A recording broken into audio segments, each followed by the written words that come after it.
คือดอกมะลินี่บ่ฮู้ว่าต้นหยังต้นไม้แต่ว่ามีดอก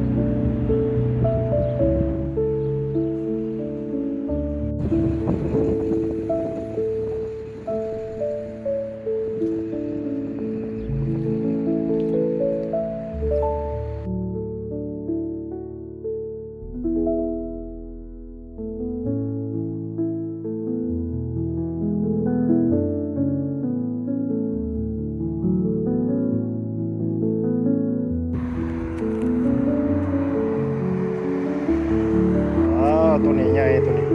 ใหญ่เลย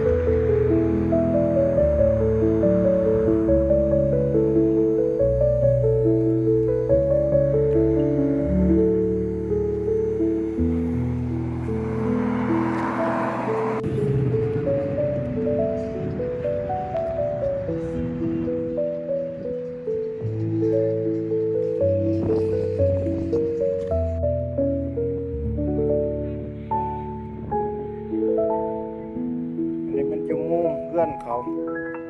มุมศูนย์การค้า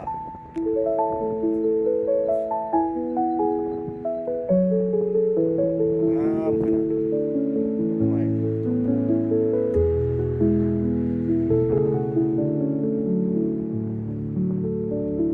เขาบอกว่าซื้อมันประเภทดอกไม้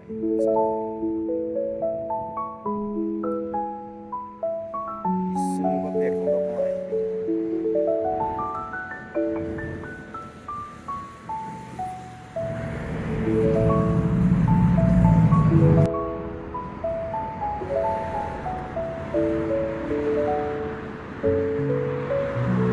สวนบอนพนักงานเขามานั่งพักผ่อนแล้วก็ชมสวนดอกไม้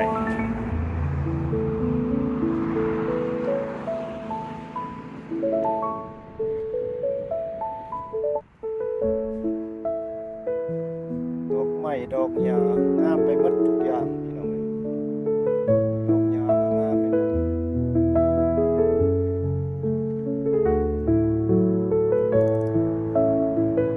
มากมายหลายแบบ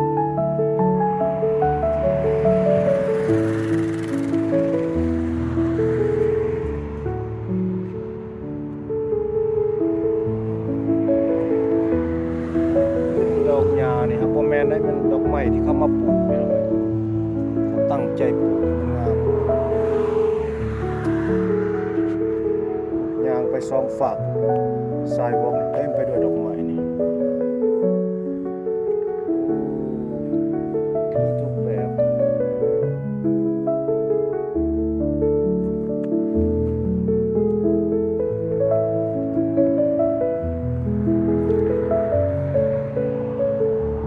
สวนดอกไม้พี่น้องเอ้ยดอกไม้เต็มหมดมีแคมทางดอกไม้สีม่วงสีพิงค์สีเหลืองหมดทุกดอกพี่น้องเอ้ยโอ้หมดเต็มอยู่คอนหนึ่งนี่เลย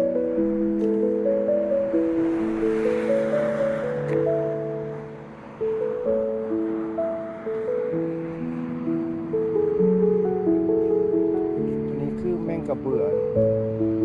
โอ้ยดอกเนี่ย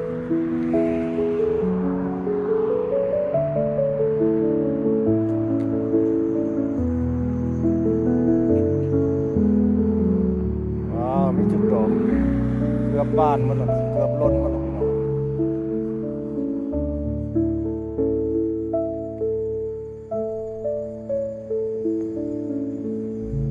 งามหมดพี่น้อง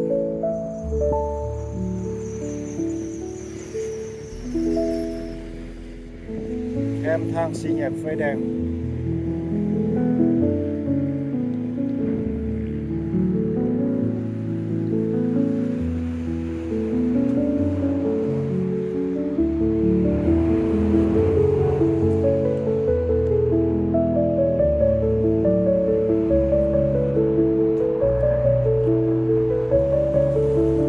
คนเขาเบิ่งเบาหน่อยว่าซั่นได้มาอย่างนี้